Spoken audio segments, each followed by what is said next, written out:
오늘부터 우리가 묵상하게 될 창세기 37장은 성경에서 가장 드라마틱한 내용인 요셉의 이야기가 본격적으로 시작되는 본문입니다. 요셉의 인생을 이끌어간 가장 강력한 원동력을 하나를 꼽으라면 바로 하나님이 주신 꿈이었습니다.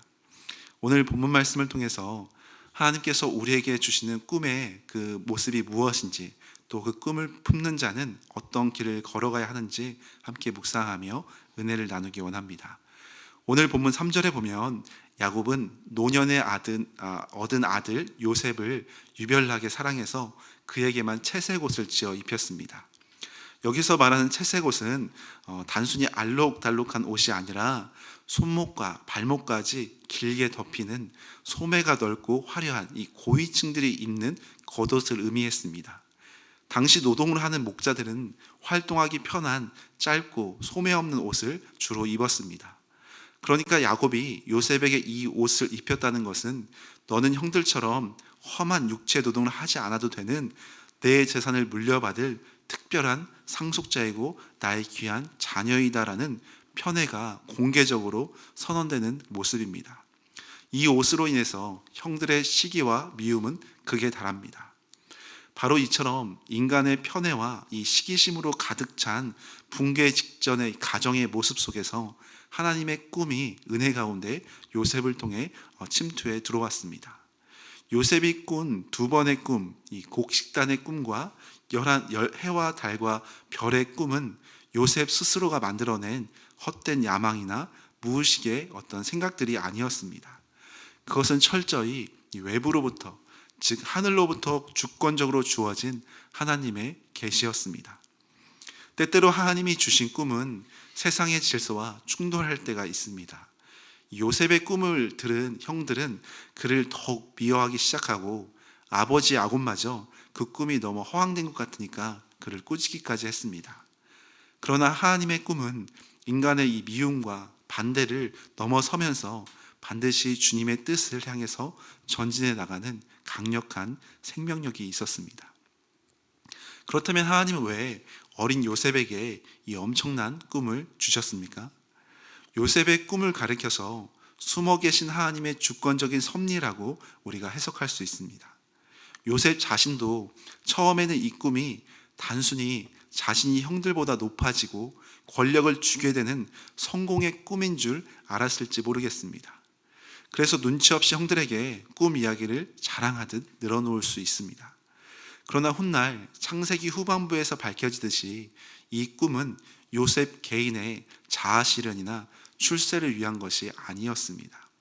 이 꿈은 다가올 극심한 기근으로부터 원수 같은 이 형들 그리고 온 가족들을 살려내고 더 나아가 언약의 백성인 이스라엘 공동체 전체와 택함받은 백성들을 구원하시기 위한 생명과 구원의 꿈이었습니다.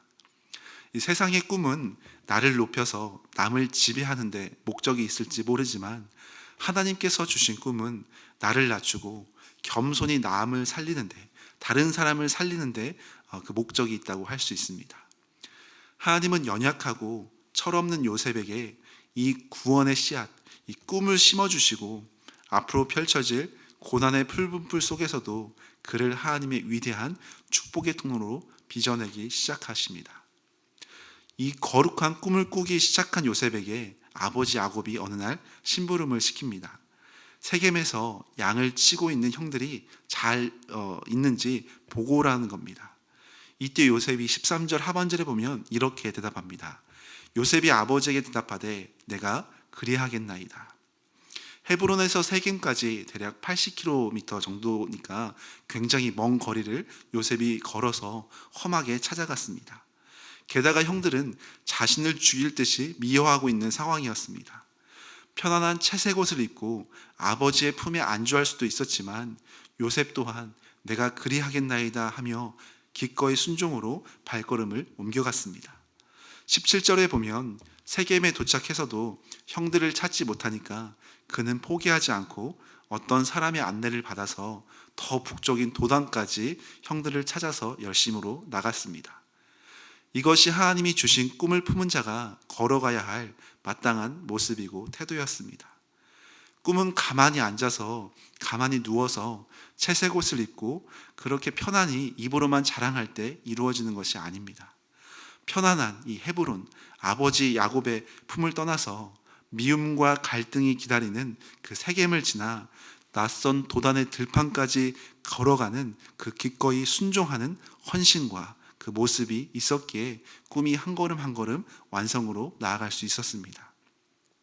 비록 그 도단에서 요셉은 형들에게 붙잡혀서 구덩이에 던져지고 노예로 팔리는 참혹한 고난을 마주하게 되지만, 그 고난의 발걸음조차도 하나님의 꿈이 성취되는 가장 놀라운 지름길이었습니다.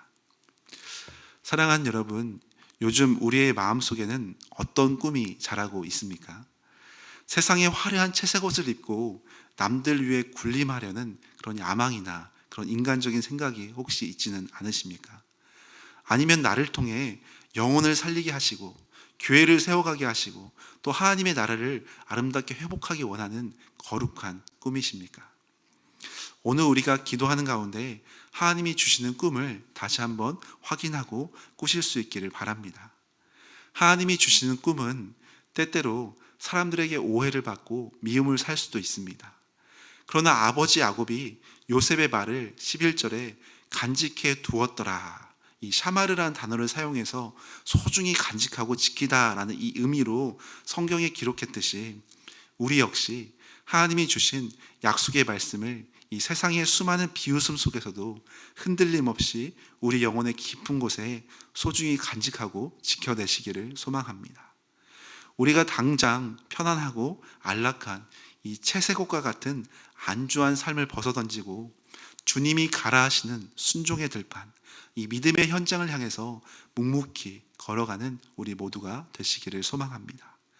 비록 당장은 억울한 구덩이와 이 노예의 길이 기다리는 것 같아도 우리 안에 착한 일을 시작하신 주님께서 그분의 놀라운 섭리 안에서 우리를 통해 마침내 생명을 구원하는 위대한 꿈을 완성하게 하실 것입니다.